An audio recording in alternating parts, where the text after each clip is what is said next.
மானம் குறையும் இன்னு மாசு படியும் இன்னு வீணா கதை முடிஞ்சு போச்சு.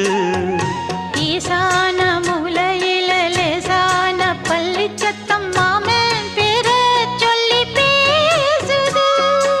ஆறாத சோகந்தன்ன தீராம சேர்த்து வச்சு ஊரும் சேர்ந்து என்ன ஏசுது.